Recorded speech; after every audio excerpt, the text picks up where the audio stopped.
જ્યાં સુધી પ્રકૃતિ વિશુદ્ધ હશે ત્યાં સુધી જ આપણે બધાય નિરોગી અને સ્વસ્થ રહીશું. જેમ ધર્મો રક્ષતિ રક્ષિતઃ કહેવાય છે ને, કે જે ધર્મનું રક્ષણ કરે એનું રક્ષણ ધર્મ કરે, એ જ પ્રમાણે જે વ્યક્તિ આ પ્રકૃતિનું રક્ષણ કરે, પ્રકૃતિ એનું રક્ષણ કરે. પ્રકૃતિ છે એ જ દેવતા છે. કે ભગવાન શ્રી બાલકૃષ્ણ પ્રભુએ, કે જેની હજી 5-7 વર્ષની ઉંમર છે, એણે પ્રકૃતિને કેવી રીતના શુદ્ધ નહીં પણ વિશુદ્ધ કરી. અને ગઈકાલે આમ પણ આપણે જોવા જઈએ દિવસો પ્રમાણે તો ગઈકાલનો દિવસ હતો એ પર્યાવરણ દિવસ હતો. 5-6 છે અને આપણે પર્યાવરણ દિવસ તરીકે ઉજવીએ છીએ. પર્યાવરણની સંરક્ષણ કરવું એ આપણું કર્તવ્ય છે. ભગવાને પણ ગાથાની અંદર, કથાની અંદર એ જ આપણને શીખવું છે. ભાગવત કથા એટલે એક વ્યક્તિ આ મનુષ્યને પ્રકૃતિની સાથે જોડવાનું એક માધ્યમ છે, એક કડી છે. પ્રકૃતિની સાથે જોડે છે આ ભાગવત ગાથા છે. જીવને જે જોડે એને ધર્મ કહેવાય, જે જોડે એને જ ગ્રંથ કહેવાય. તો પ્રભુએ કે પ્રમાણે એ વૃંદાવનની સમસ્ત પ્રકૃતિને વિશુદ્ધ કરી છે. એ ગાથા આપણે ગઈકાલે શ્રવણ કરી. એટલા માટે શ્રોતાઓ, જ્યાં સુધી પ્રકૃતિ વિશુદ્ધ હશે ત્યાં સુધી જ આપણે બધાય નિરોગી અને સ્વસ્થ રહીશું. જેમ ધર્મો રક્ષતિ રક્ષિતઃ કહેવાય છે ને, કે જે ધર્મનું રક્ષણ કરે એનું રક્ષણ ધર્મ કરે, એ જ પ્રમાણે જે વ્યક્તિ આ પ્રકૃતિનું રક્ષણ કરે, પ્રકૃતિ એનું રક્ષણ કરે. પ્રકૃતિ છે એ જ દેવતા છે. તમારા ઘરને વિશે તમે માતાજીના ચંડીપાઠ કરાવો, યજ્ઞ કરાવો તો એમાં આવે નમઃ પ્રકૃત્યય અને પછી ભદ્રાયય. નમઃ પ્રકૃત્યય એટલે કે માં જગદંબા જે પ્રકૃતિ સ્વરૂપા છે એમને હું પ્રણામ કરું છું. નમઃ ભદ્રાયય, જો પ્રકૃતિને પ્રણામ કરો, જો પ્રકૃતિનું જતન કરો તો શું થાય? નમઃ ભદ્રાયય. ભદ્ર એટલે થાય કલ્યાણ. જો પ્રકૃતિનું રક્ષણ કરશો તો આખા વિશ્વનું કલ્યાણ થશે. એમ નમો દેવ્યય મહાદેવ્યય શિવાય સતત નમઃ. નમઃ પ્રકૃત્યય ભદ્રાયય નિયતાઃ પ્રણતા સ્મતા. તો પ્રકૃતિ છે એ પ્રત્યક્ષ દેવ છે. એટલા માટે ભગવાનની પાસેથી આપણે એ શીખવાનું છે કે આપણા જીવનની અંદર હરેક વ્યક્તિ, તમે વિચાર કરો, જેટલા પણ વ્યક્તિ અત્યારે પૃથ્વી ઉપર જન્મ્યા છે, બધાએ જન્મે ત્યાંથી મૃત્યુ પામે ત્યાં સુધી આ ઓક્સિજન લે છે, પૃથ્વીમાંથી શ્વાસ લે છે. એ કોણ? આપણને વૃક્ષ પૂરો પાડે છે.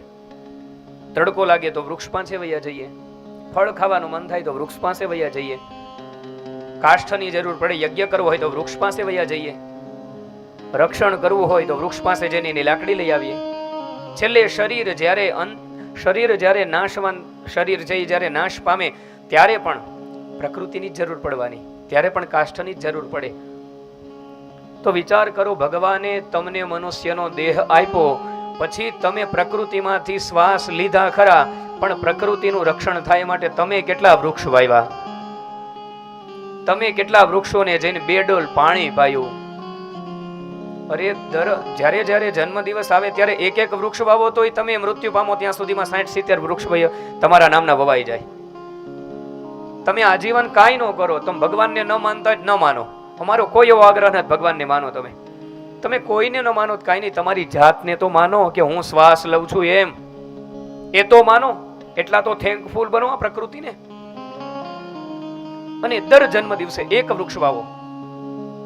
હરેક વ્યક્તિ જો આવો સંકલ્પ લઈ લે કે હું મારા જન્મ દિવસ નિમિત્તે એક વૃક્ષ વાવીશ, મારા દીકરાનો જન્મ દિવસ આવે તો એક વૃક્ષ વાવીશ, અથવા તો મારે ખેતર નથી, મારે વાવવાની વ્યવસ્થા નથી, તો કોઈ એવી સંસ્થા ચલાવતું હોય જે વૃક્ષનું સંવર્ધન કરતા હોય, એવી સંસ્થાને જઈને એકાદા વૃક્ષનું દાન કરીશ, અથવા મારા ગામની અંદર જે ખેડૂતો છે એ ખેડૂતોને એકાદા 2 રોપા લઈ આવીને આપી દઈશ, અને ખેડૂતને એવી વ્યવસ્થા કરી દઈશ કે 5-6 વર્ષ સુધી એ વૃક્ષને પાણી પાતા રહે.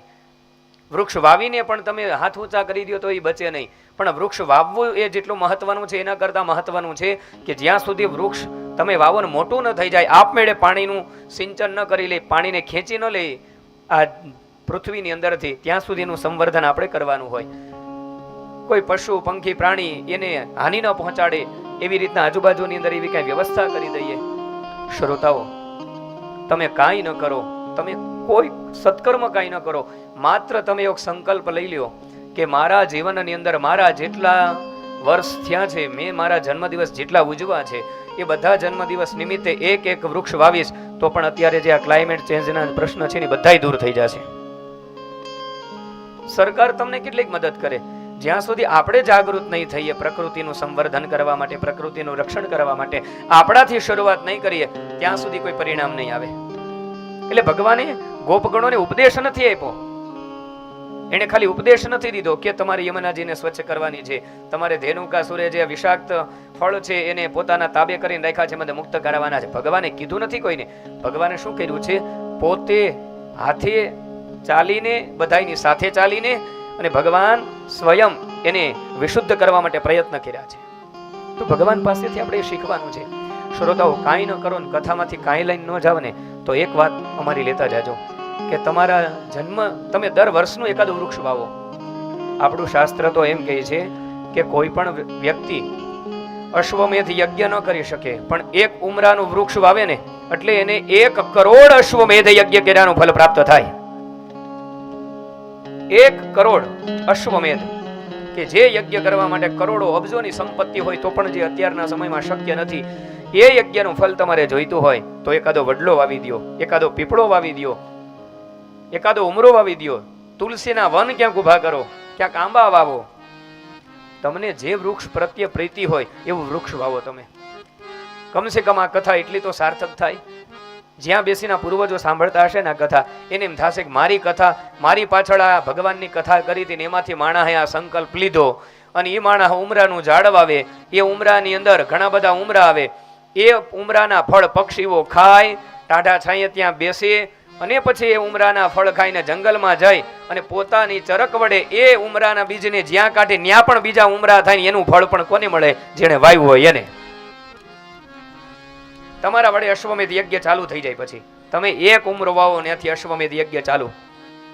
તમે 1 વૃક્ષ વાવો, ત્યાંથી યજ્ઞની શરૂઆત થઈ જાય. તમે બીજા યજ્ઞ ન કરો તો કઈ નહીં. અત્યારે આ કપરો કાળ ચાલે છે, આટલે આપણે આ ગરમીમાં નથી રહી શકતા, છતાં પણ આપણી આંખ નથી ઉગડતી. વિચાર તો કરો, આપણા ઘરે જે એસી ની અંદર કમ્પ્રેશન લાગે છે પણ અહીંયા નથી બનતા, એ વિદેશમાંથી આવે છે. જેમ ડીઝલ બંધ થયું તો આપણા વાહન બધા બંધ થઈ ગયા હતા. વિચાર કરો, જેથી આ કમ્પ્રેસર બહારથી આવતા બંધ થઈ જાય, તમે શું કરશો? ત્યારે તમે વૃક્ષ વાવવા જાશો? આ પ્રકૃતિનું સંવર્ધન આપણે નહીં કરીએ તો કોણ કરશે? ભગવાને પેલી વાત આપણને એ શીખવી છે કે આપણા વડે પ્રકૃતિમાંથી, જો આપણે પ્રકૃતિમાંથી આપણે જેટલું લઈએ છીએ ને બગાડીને કાઢીએ છીએ આપણે બહાર. આ મશીન એવું છે કે આ મશીનમાં જેટલું નાખીએ છીએ બધું બગાડીને, આમાંથી જે બહાર નીકળ્યું કઈ કામનું જ નથી. પછી આ શરીર તો ઢોરમાંથી પણ ગઈ ગુજરેલું છે. ઢોર પણ પોતે જે ઘાસ ખાય છે અને એને જ્યારે મળના માધ્યમથી બહાર કાઢે છે ત્યારે ખાતર પોતર તરીકે ઉપયોગ થાય છે, એનો ગોબર ગેસ તરીકે ઉપયોગ થાય છે. પણ આપણે તો જે ખાઈએ છીએ એનો કઈ ઉપયોગ જ ન થતો કોઈ જાતનો. આપણે માત્ર પ્રકૃતિને, આ હવાને અશુદ્ધ કરીએ છીએ. આપણા શરીરમાંથી ઓક્સિજન લઈએ અને કાર્બન ડાયોક્સાઇડ કાઢી નાખીએ. આ વૃક્ષ તો કે વિપરીત પરિણામ, જે કાર્બન ડાયોક્સાઇડ લઈને ઓક્સિજન આપે આપણને, H2O આપે આપણને, CO2 લઈ લે પોતે. તો શ્રોતાઓ, ભગવાનની કથામાંથી આ એક વાત શીખજો, આ એક વાત જીવનમાં ઉતારજો કે આપણે ઓછામાં ઓછું એકાદું વૃક્ષ તો વાવીએ. અરે તમારા વડે જે વૃક્ષ વવાણું હશે એ વૃક્ષની ઉપર કદાચ તમારો પૂર્વજ જ કોક આવીને બેસે તોય તમને શું ખબર? 84 લાખ યોની છે, બધાની મુક્તિ થાય એવું જરૂરી નથી. તો તમારો પૂર્વજ કોઈક મૃત્યુ પામ્યો હશે ને કાગડો બનીને ભટકતો હશે ને, એ જેદી પેપા ખાય ને તેથી એમ થાય, એ જેદી ઉમરું ખાય ને તેથી એમ થાય ખારું થયું મારા છોકરાએ વાવ્યું છે, મને પિંડદાન ન દે કાંઈ નહીં, મને ઉમરું તો મળ્યું એનું. શ્રોતાઓ, એક સંકલ્પ લેજો અહીંયાથી. ખરા અર્થની અંદર જો ભગવાનને તમે સાક્ષી માનતા હોય તો એવો સંકલ્પ લેજો કે જેની અંદર તમે 1 વૃક્ષ વાવો. 1 વૃક્ષ વાવો, જાજુ કાંઈ ન કરો. 1 વૃક્ષ વાવી અને 2-5 વર્ષ સુધી એનું ધ્યાન રાખો. એ વૃક્ષનું તમે 2 થી 5 વર્ષ સુધી એ વૃક્ષનું તમે ધ્યાન રાખશો એટલે તમારા વડે પ્રકૃતિને તમે જન્મથી લઈ અને મૃત્યુ પામો ત્યાં સુધી જેટલો પણ કાર્બન ડાયોક્સાઇડ તમે કાઢ્યો હશે, જેટલી તમે અશુદ્ધિઓ ફેલાવી હશે, એ બધી જ અશુદ્ધિઓ છે એ રિસાયકલ થઈ જશે. તમે એક વૃક્ષ વાવશો તો. વિચાર તો કરો કેટલી વસ્તી છે ભારતની અંદર. બધા ન સમજે પણ એના અડધા સમજે, એના અડધા સમજી જાય તો પણ પ્રકૃતિની અંદર બહુ મોટો ફાયદો થઈ જાય. માત્ર આપણે વાતો મોટી મોટી કરીએ કે નદીને માં માનીએ, પણ બહાર નીકળે એટલે કચરો નદીમાં. સરોવરને તો ભગવાનનું સ્વરૂપ માનીએ, પણ ત્યાં જાય એટલે કચરો સરોવરમાં. અરે દેવાલયોને આપણે એટલા બગાડ્યા છે. દૂધની કોથળી મહાદેવ માટે લઈ જાય, મહાદેવ માટે સીધી દૂધની કોથળી વાળે પછી કચરો ન્યા નાખી દે. આ કેવી ભક્તિ તમારી? જ્યાં સ્વચ્છતા ત્યાં પ્રભુતા. અને ધર્મના 4 ચરણ છે, એમાંનું એક શુચિ, શૌચમ એટલે થાય પવિત્રતા. જ્યાં પવિત્રતા છે ત્યાં ધર્મનું એક ચરણ જેવું માન્યું છે શાસ્ત્રએ. બાકી આ બધી કથાની અંદર માત્ર તમે કથાઓ શ્રવણ કરશો, કલિયુગે આમ કર્યું, પરીક્ષિત રાજાએ આમ કર્યું, સુખદેવજી મહારાજે આમ કીધું, ભગવાને આમ કર્યું, ભગવાને તેમ કર્યું, કાંઈ પરિણામ નથી આવવાનું. પરિણામ ત્યારે આવશે કે એમાંથી કાંઈક સાર તમે લઈ લ્યો. અરે ભાઈ, 7 દિવસ સુધી અહીંયાથી જે કાંઈ બોલ્યા છે એમાંથી તમે એક વાત ન લ્યો ને તો તમે ભગવાનનો અપરાધ નથી કરતા, તમે આ ગ્રંથનો અપરાધ કરો છો ભગવાનની હારે હારે. કે આની સામે બેસીને તમે આટલી વાત સાંભળી છતાં પણ તમારા જીવનમાં એને અમલમાં ન મૂકી. કાંઈક તો પરિવર્તન આવવું જોઈએ જીવનમાં. આ પરિવર્તન આવે તો જ આ કામનું છે આ ગ્રંથ. બાકી તો આ શાસ્ત્ર એમ કહે છે કે નોત્પાદય તે રતિમ. જો ભગવાનમાં ને ભગવાનની કહેલી વાતમાં જો તમને રતિ ન થઈ, તમને પ્રેમ ન થયો, તો શ્રમ એવ હિ કેવલમ. તો માત્ર 7 દિવસ સુધી ગરમીમાં આવીને બેઠા અને માત્ર શ્રમ કર્યો છે, એ સિવાય કાંઈ પ્રાપ્ત થવાનું નથી. 2-4 ખુરશી રોકી, થોડું જલપાન કર્યું, તાલીઓ પાડી અને કપડા ખંખેરીને ઉભા થઈ ગયા. શ્રમ એવ હિ કેવલમ. એટલે અમારો એવો જરાય ભાવ નથી કે તમે આ બધું ઘર સંસાર છોડીને તમે વૈરાગી બની જાઓ, તમે બાબા બની જાઓ, તમે મોહમાયામાંથી મુક્ત થઈ જાઓ. આ ખૂબ અઘરું છે બધું. એ બધું ન કરી શકો તો તમારાથી જે થઈ શકે, તમે એ જોવો કે મારાથી હું નહીં થઈ શકે. તમે એ વિચાર કરો કે મારાથી હું થઈ શકે એમ હે. એક ઉમરો વાવી શકું એમ છું.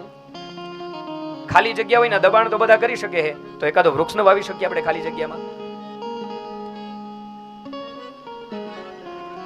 એટલા માટે આજે આપણે વૃક્ષ વાવ્યું છે તો આવનારી પેઢીને એનો છાંયો મળશે. આપણે જ આ બધાએ આ વૃક્ષોને ધરાશાયી કરીને વયા જશું તો આવનારી પેઢીને આપણે શું દેશું? આ અશુદ્ધ પ્રકૃતિ. વિદેશની એક રાણી થઈ, મને નામ નથી આવડતું, એ રાજકુમારીને નિયમ કે પોતે જ્યારે બગીની અંદર બેસીને રથની અંદર બેસી અને જ્યારે નીકળે ને ત્યારે ગુલાબના, જાસૂસના, મોગરાના એવા ફૂલના બી હોય ને એ બંને બાજુ વેરતી જાય. આજીવન એને એવું કર્યું કે જ્યારે પણ ઘરની બહાર નીકળે એટલે એ પુષ્પના બીજ આમ છાટે ચારે બાજુ. એટલે એનો જે સેનાપતિ હતો એ સેનાપતિએ પ્રશ્ન કર્યો કે રાજકુમારી, તમને એવું નથી લાગતું કે તમે આ બધું વ્યર્થ ઘા કરી દો છો? તમે અત્યારે બીજ ઘા કરો છો, તમને સુગંધ આવે છે આની, તમને કઈ મળે છે લાભ આ ઘા કરવાથી? આવી રીતના તમે છાટી દો છો બંને બાજુ પુષ્પના બીજ બધી જગ્યાએ. ત્યારે રાજકુમારીએ ખૂબ સુંદર જવાબ આપ્યો કે તમારી વાત સાચી છે, હું અત્યારે બીજ છાટું છું ચારે બાજુ આ પુષ્પોના, તો મને સુગંધ નથી આવતી, પણ મારી જે આવનારી પેઢી છે એ જ્યારે અહીંથી નીકળશે ત્યારે તો મને યાદ કરશે ને કે મહારાણીએ રાજકુમારી અહીં ફૂલના બીજ છાટ્યા છે. એટલા માટે બીજમાંથી એ વૃક્ષ બન્યા, એમાંથી જ્યારે ફૂલ આવશે ત્યારે ફૂલની સુવાસ તો એને તો મળશે ને. હું આવીને મારાથી એટલું તો થઈ શકે ને. અરે કદાચ મારી પેલા કોકે જો અહીંયા બીજ છાટ્યા હોત તો આજે હું સુગંધ ન લેતી હોત. તો શું કોઈએ નથી છાટ્યા, મારે પણ ન છાટવા? તો આ શરૂઆત હું મારાથી કરું એમ. એટલા માટે કે પુષ્પોના બીજ હું છાટું છું કે ત્યાંથી ક્યારેક તો ફૂલ ઉગશે અને એ ફૂલની સુગંધ કોકને તો મળશે. કમસે કમ હું મારા વડે આ પ્રકૃતિને એટલી તો હું સુવાસ આપી શકું. આપણા જીવનમાં સુગંધ ત્યારે આવે, આપણું જીવન ત્યારે આપણું જીવન સુગંધિત બને કે જ્યારે પરમાર્થને કાજે આપણા શરીરને આપણે ઘસીએ. પરમાર્થને કાજે આપણું શરીર ઘસાવવું જોઈએ.